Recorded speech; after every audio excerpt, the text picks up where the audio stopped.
Forever surprises me how willing my friends are to let me take their cars. Here we are at a new one. Chilly in Michigan today. Looks like 25 degrees. Turn that down a bit. I have never been in the driver's seat of this car. A little unfamiliar to me, but ladies and gentlemen, we are in the Mercedes C300 Coupe. Oh.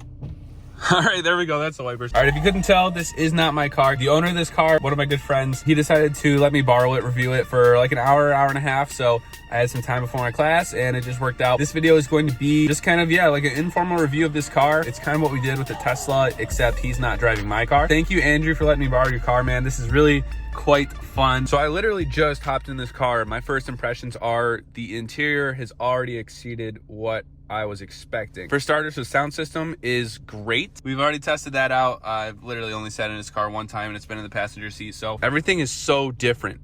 I mean, it is this German luxury interior, but it is far different from my Audi. One of my favorite parts is this right here, is the timepiece that is in the dash. As you can see, it has this gradual swooping kind of wood trim. Mine is just set up so differently, and it's really cool to have this different level of luxury. One of the biggest differences that I've already found out, as you guys can tell with my issues with the wiper, is that the shifter is actually up here. So it's not mounted where it usually is for any other car like mine. Yeah, just a couple differences. So, okay, it does have the paddle shifters. I'm just trying to get like oriented so I don't drive this car like a dummy the first time I take it off the parking lot here. I can tell you right now, the backup cam is way more HD than mine. All right, I'm not sure exactly what is different about the feeling, but I feel a little bit higher up than I do in the S5. Overall, really smooth ride. It's comfortable, and I could definitely see somebody daily driving this. This is really nice. The interior is just awesome. I think this has the 4MATIC, so it's all-wheel drive, which is great for the Michigan winters. As you can see, we got some snow on the side of the road.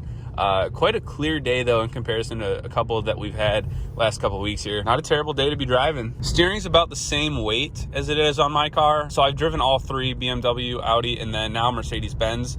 I can say that BMW definitely has the heaviest steering. If you've experienced that, you know exactly what I'm talking about. But I know for my Audi, the steering weight changes based on the mode you're in. I've literally only driven it maybe a half mile, and it's great. This is awesome. My favorite thing about this car is how it looks driving from the outside as well. For a daily driver and an entry-level luxury car, I think this is exactly what somebody would be looking for, especially in the price range of $25,000 to $35,000, obviously depending on mileage and condition. For a car that's just a few years old, this is really great. I could see where it appeals to a lot of car enthusiasts. Not gonna lie, I was looking at the C-Class when I was debating what car to get. Obviously, I ultimately chose to get the S5, but that was for a number of reasons. I believe this car only has 20-something thousand miles on it. I can get an exact number for you guys in a minute. I'll put it on the screen. My car, when I had it, just to throw a comparison at you, had 38,400, and I think we got these at around the exact same price. So now that we've kind of been able to pick it up a bit, we're going 50. The engine noise and exhaust are non-existent in this car. So you get that with the 43 and 63 trim. Everybody has their taste, and I just like louder exhaust. I love the way it rides. It handles smooth. This is nice, man. So one other thing about this car is that it's super easy. As I just figured out, this is how you change from the Sport Plus. So we have individual, which is your customizable options, and everything pops up here on the screen, which is really nice. You have the Sport Plus, Sport, Comfort, and Eco. We were just in the Eco before, so as you can see, I'm just gonna go ahead and scroll through and see the different options. This is Comfort. We have Sport, Sport Plus, and individual here. So we're gonna throw it in Sport Plus for a minute and just see what this thing can do.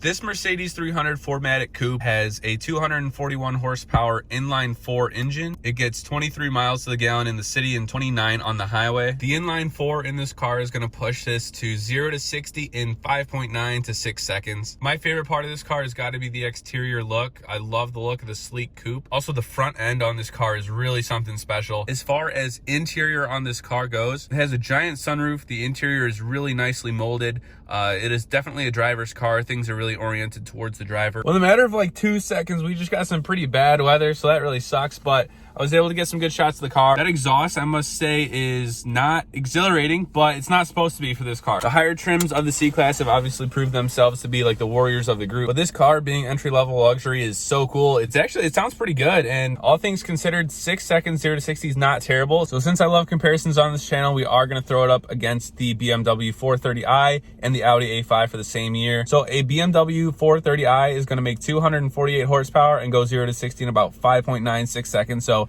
pretty much the exact same there.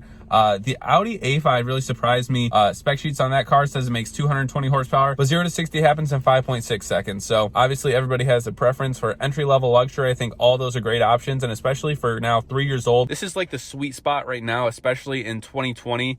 You get these 3-year-old cars, if they're just off lease or whatever, 20, 30,000 miles, 3 years old, great luxury, just off lease cars, and you can snag them at great deals. Overall impressions of this car, really great, bang for your buck. I think Mercedes luxury, especially interior, is way better than the competition. Although I do love the S5 interior, but I'm a bit biased. What can I say? So we're going to do one more drive. This time we were in Sport Plus. We were in Eco last time, so we're going to see what this car can do under a bit more power.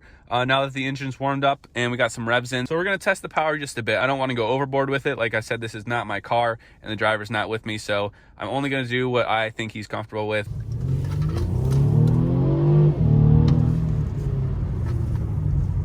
Wow. Okay. So this car really surprised me. I'm not going to lie. I did go foot to the floor on that. And that had a lot more get up than I thought 240 horsepower would. That's fun. That inline four is really quick, not gonna lie. I did not go over the speed limit. We're obeying laws like we always do.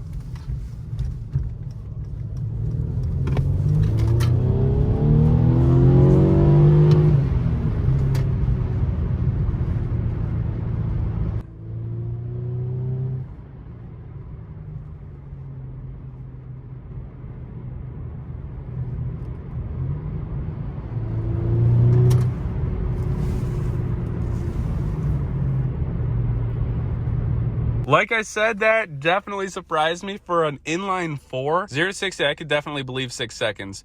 We're not going to test that, but we hit 50 quick off that turn, so I'm not surprised. The entire time I was talking about bang for your buck and how you get all this luxury, but this is absolutely a contender for performance as well. This is not slow. Wow, okay. Is it comparable to the C43 and the C63? No. But for a C300 Coupe, I have never driven before. This has exceeded my expectations in multiple fields.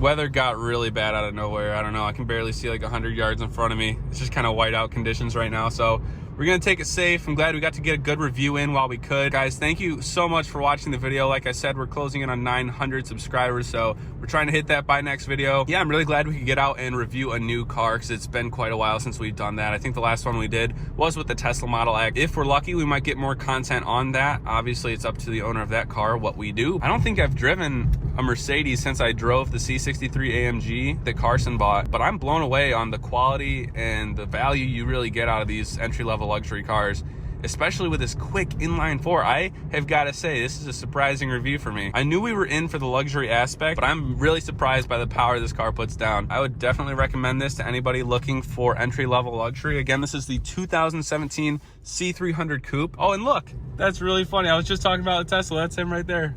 Look at that old thing. Hello. So with just a quick search on Car Gurus, I was able to find a lot of these cars for $25,000, $30,000, anywhere in that range. Obviously, that'll change with your trim, your mileage, your condition, everything like that. So I'm gonna end on the value of this car being phenomenal. I think you get a lot for your money. The power really surprised me. I wanna thank Andrew one more time for letting me borrow his car. If you did enjoy, leave a like. If you didn't, leave a dislike. Subscribe, we're almost at 900. Thank you guys very much. We'll see you next video.